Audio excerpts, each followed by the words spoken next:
the cowboy who saved an Apache girl. 15 years later, she returned with an army.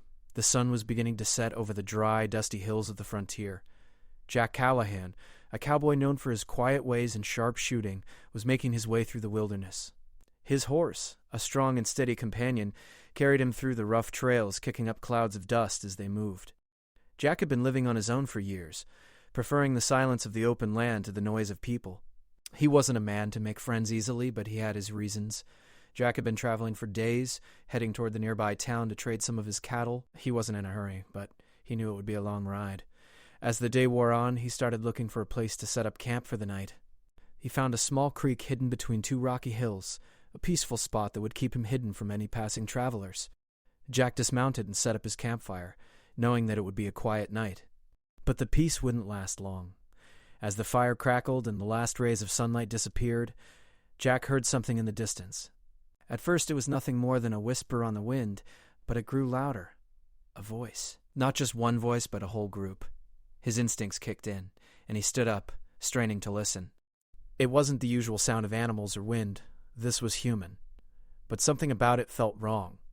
He quietly grabbed his rifle, his hand steady from years of experience. Jack had spent many nights in the wilderness, but this was different. He moved toward the source of the noise, keeping low, his boots barely making a sound on the ground. As he neared a small clearing, he saw them.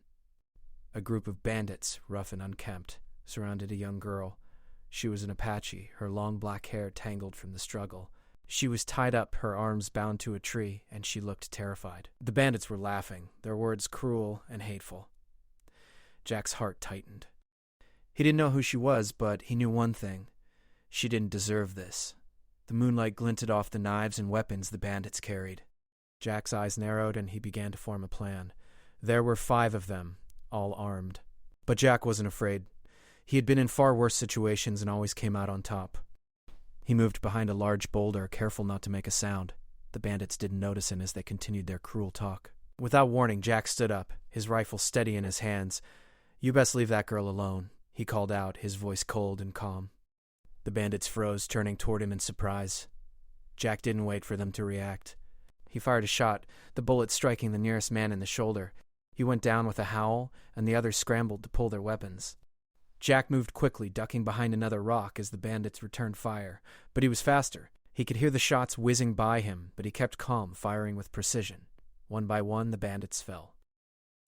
It wasn't long before there was only one left, a man who looked ready to flee. But Jack had other plans. He stood tall and took aim. "You don't get to run," he said, his voice low but firm.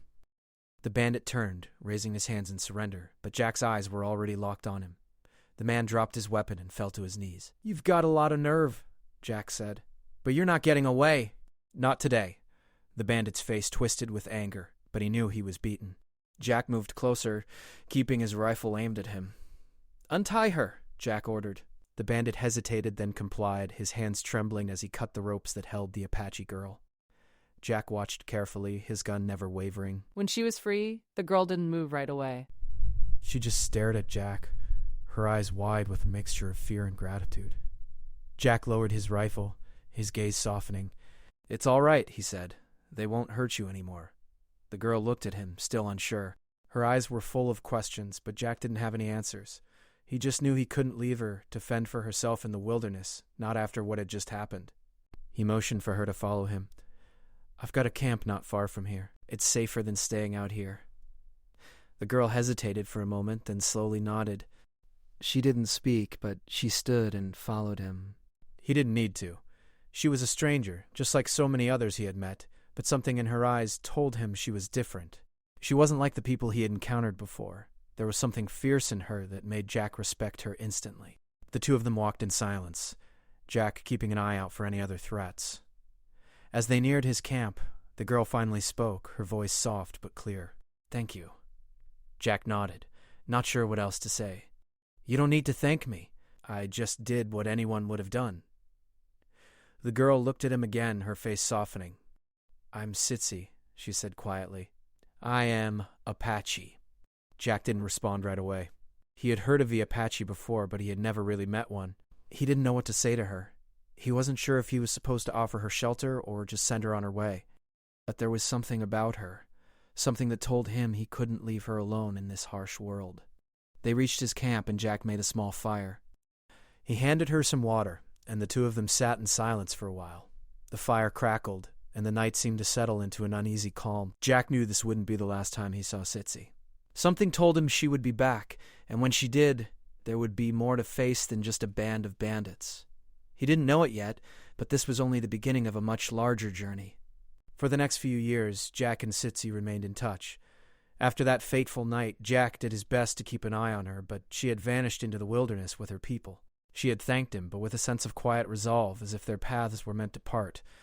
Jack returned to his solitary life, always keeping a sharp eye on the horizon, knowing that in the wild nothing ever stayed the same for long. The frontier was a harsh land. Days turned into months, and months into years. Jack's cattle were his livelihood, and he took care of them with the same care he took to his survival. But his life felt empty without the occasional visit to town, or the rare interaction with someone like Sitsi. He missed the sound of her voice, her strength, and the bond they'd shared over that short but unforgettable time. Jack heard no news of Sitsi for a long while. His thoughts about her faded like the seasons. He could only imagine that she had gone back to her people, perhaps building a life in the mountains or hidden valleys far away. But the world had changed. Jack could feel it in his bones, the shift in the air, the whispers from travelers, and the strange stories that reached even his small corner of the wilderness. The settlers, once confined to the distant edges of civilization, had begun pushing further into the untamed lands, driven by greed and the lure of gold. The Apache, once fierce and proud, were scattered, their numbers dwindling as their land was claimed by newcomers. Some chose to fight, while others, like Sitsi, chose to find a different path. Jack had heard rumors of groups that had discovered new ways to survive, ways that involved strange, mysterious technology. It was hard to tell what was real and what was exaggerated, but Jack kept his distance. He wasn't interested in those new ways.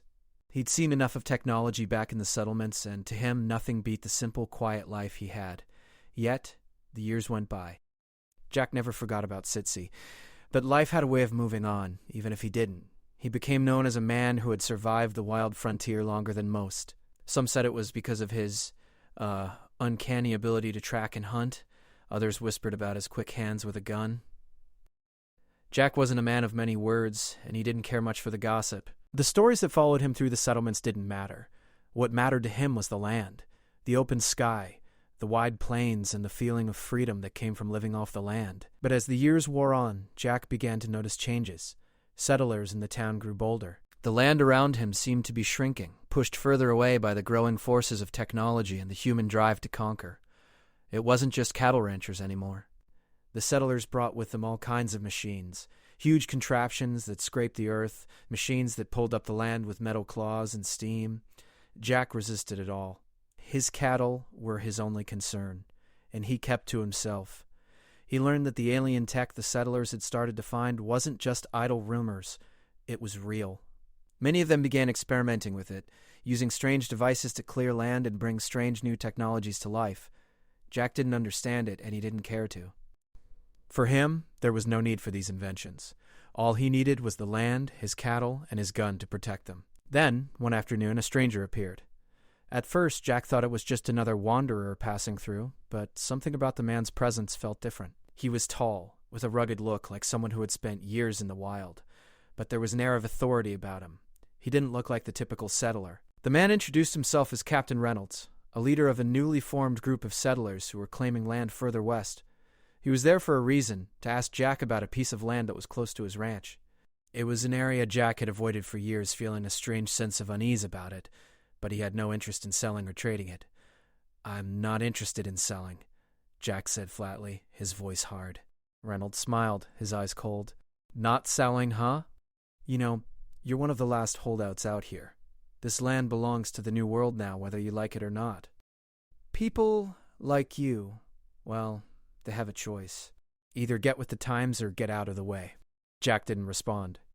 He simply turned away from the stranger, walking toward his cattle. Reynolds' men followed him, but Jack didn't pay them any mind. He knew how to deal with these types. Strong words and cold stares were all they knew, but Jack had something they didn't: experience in the wild. But Reynolds wasn't one to back down. Over the next few weeks, he and his men returned, each time becoming more insistent, more threatening. They made it clear that they would take the land whether Jack wanted to give it up or not. The peaceful days were coming to an end. Jack could feel it, and with every visit he thought more about what Reynolds had said. The new world, the push for power, the settlers taking what didn't belong to them. Then, one morning, everything changed. Jack was working the cattle in the early hours when he saw a familiar figure in the distance. It was a rider, moving swiftly across the plains. He had no idea who it was, but there was something in the way the rider moved that caught his attention. As the rider drew closer, Jack's heart stopped. It was her Sitsi, but she wasn't alone. Behind her, stretching across the horizon, was a massive army of riders, their horses kicking up the dust as they rode. They were all Apache, and they were armed with weapons Jack had never seen before. Strange, sleek weapons that hummed with power. It was clear that they were not just any ordinary group of riders. Sitsi had returned, but this time she had brought something far more powerful than the cowboy who once saved her. Jack watched as Sitsi approached, her eyes locking with his. She didn't need to say a word. The message was clear. The Apache were back, and they weren't just fighting for survival anymore. They had come to reclaim their land.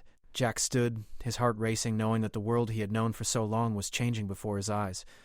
The land was still, the wind carrying the scent of dry earth and the distant promise of change.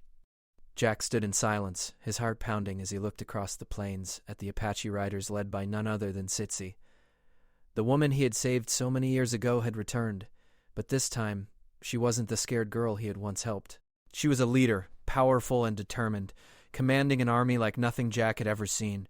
The sight of her, standing tall in front of her people, took him back to the past, to the night when he had first met her, to the firelight and the sound of her voice. He had never forgotten her, not once. But now, this was something far different. The peaceful, solitary life he had known was crumbling around him. Sitsi's eyes met Jack's, and for a moment they simply stared at each other, a silent understanding passing between them. The years had not changed her resolve, but Jack knew there was something more now, something that had brought her here, leading an army that was not just fighting for survival, but for power, for control. Her people had come back stronger than Jack could have imagined. Apache warriors, once scattered and defeated, had united under Sitsi's leadership. They were no longer just defending their land, they were reclaiming it. And they had weapons, alien technology, things that Jack could never have dreamed of.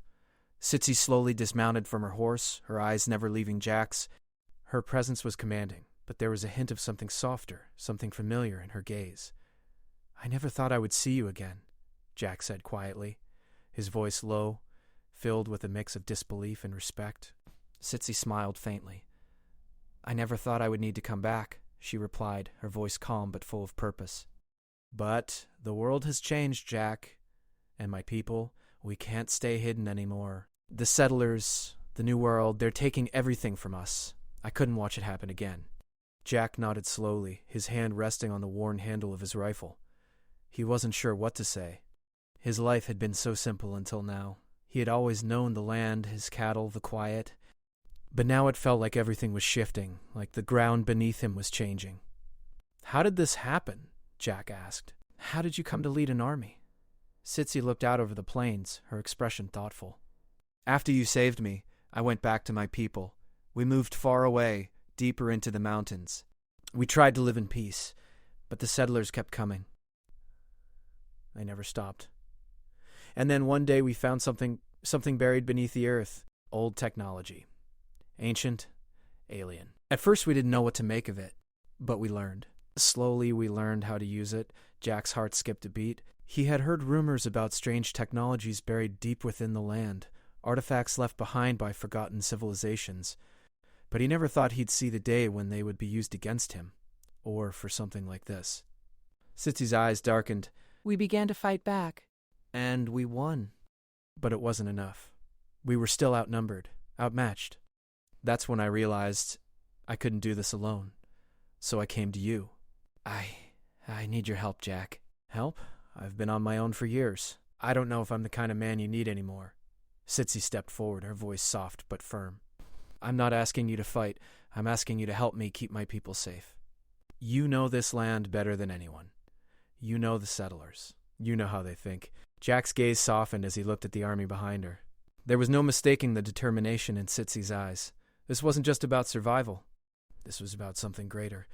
A new future for her people, one where they wouldn't be pushed aside anymore. He sighed, his mind racing. The years of solitude, of quiet survival, felt like a distant memory. I don't know, Sitsi. Things are different now. The settlers, they won't give up easily. And if you're using alien tech, well, that's a whole new problem. Sitsi nodded. I know. I don't expect you to agree right away. But we don't have much time. The settlers are moving closer, and I'm not sure how long we can hold out. They're not like they used to be. They've got more power now. But they don't understand this land the way you do. Jack felt a weight settle in his chest. He knew that this wasn't just about land anymore. This was about a people, a culture, fighting for their place in a world that was changing too fast. And he couldn't ignore it. He had seen what happened to the Apache before. Their land taken, their people scattered. It wasn't right, and he couldn't turn away from it. I'll help you, Jack said finally, his voice firm. But I need to know what I'm up against. I've been living out here alone for years. I don't know what the settlers are capable of now. Sitsi smiled, the faintest hint of relief in her eyes. I knew you'd understand.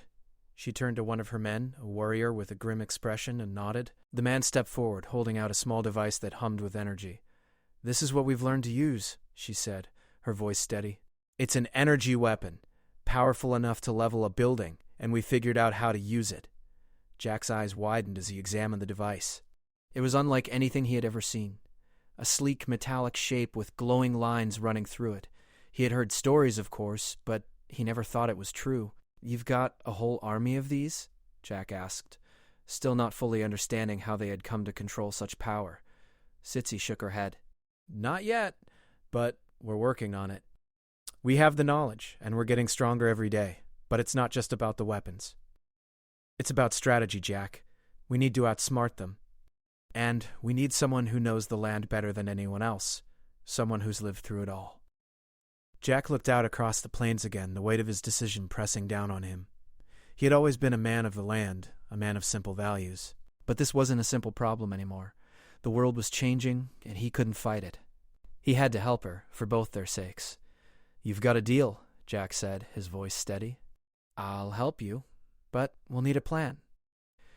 And we'll need to be ready for whatever comes next. Sitsi nodded. I knew I could count on you, Jack. The wind stirred around them, carrying the scent of change. Jack had no idea what the future held, but one thing was clear. The fight for this land was only just beginning, and it would take everything they had to survive. The days that followed were filled with preparations. Jack had always been a man of few words, but now every word he spoke seemed to carry weight. The plans he and Sitsi made were not simple, but they were necessary. Jack had spent most of his life living alone in the wilderness, but now he was at the heart of something much bigger than he had ever imagined. This wasn't just about defending a ranch or protecting cattle. This was about protecting a people, a culture, and the land they called home. As Jack worked alongside Sitsi's Apache warriors, he felt the weight of his past decisions. He had always lived by his own rules, keeping to himself and avoiding the growing troubles of the world. But now, the world had come to him, and he couldn't turn away. The settlers were no longer just a distant threat.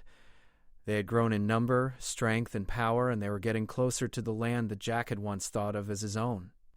Sitsi's army was unlike anything Jack had ever seen.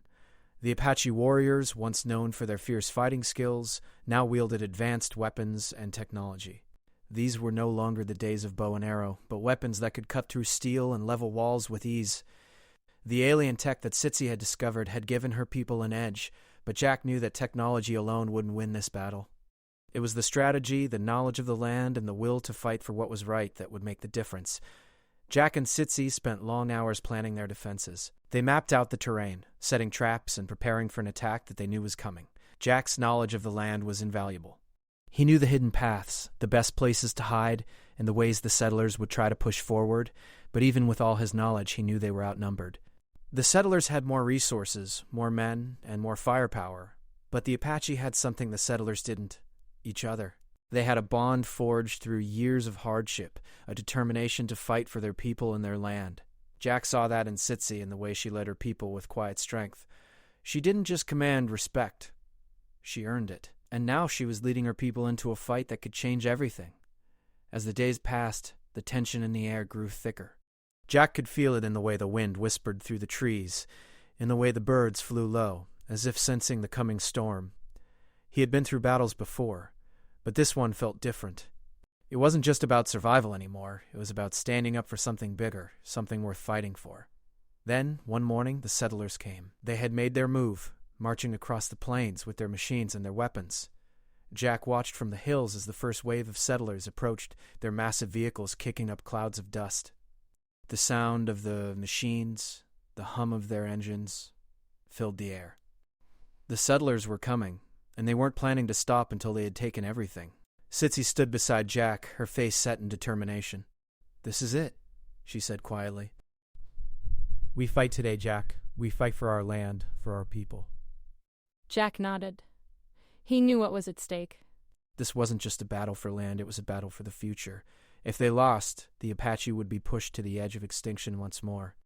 But if they won, they would send a message to the world. The Apache were not to be forgotten, and they would not be erased. "Let's make it count," Jack said, his voice steady. He turned to the Apache warriors who stood behind him, their faces grim and resolute. They were ready. They had been waiting for this moment, and they would not back down. The battle began with a thunderous roar. The settlers charged forward, their machines rumbling as they advanced. Jack and Sitsi's army waited, hidden in the hills and behind the rocks. As the settlers got closer, Jack signaled for the first wave of Apache warriors to spring into action. The Apache moved quickly and silently, using the landscape to their advantage. They set traps, lured the settlers into narrow canyons, and struck from unexpected angles. The settlers, surprised by the sudden assault, struggled to regroup. The advanced weapons the Apache wielded gave them an edge, but it was the surprise and the speed of the attack that gave them the upper hand. Jack fought alongside Sitsi, his rifle steady in his hands. He could see the chaos unfolding before him. The settlers were scrambling, trying to regain control, but they couldn't match the Apache's speed and cunning. Jack had always been a marksman, but today his aim felt sharper than ever. Every shot counted, and every shot brought them closer to victory.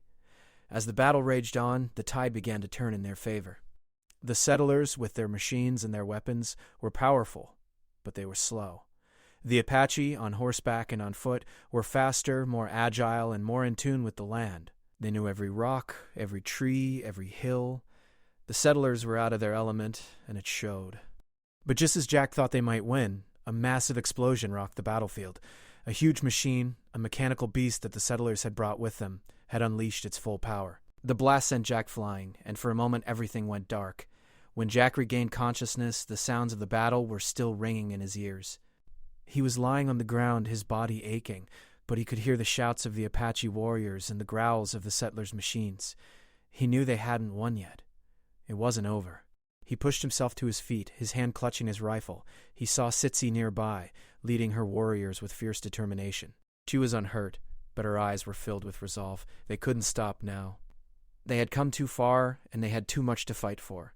Jack joined her, his rifle ready, his heart pounding. The final wave of the battle was upon them. It was now or never. The Apache charged once again, this time with everything they had left. The settlers were tired, their machines failing, and their spirits broken.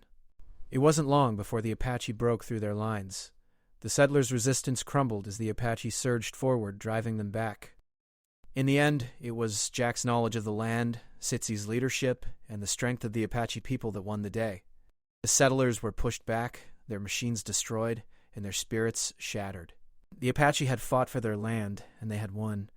As the dust settled and the last of the settlers retreated, Jack and Sitsi stood side by side looking out over the battlefield. The land was quiet once more, but it wasn't just the end of a battle. It was the beginning of something new. "We did it," Sitsi said, her voice soft but filled with pride. Jack nodded. "We did. And now we'll make sure this land is ours again." The sun began to set over the plains, casting a golden glow over the land they had fought for. It was a new dawn for the Apache, and Jack knew that the future, though uncertain, was one they could face together.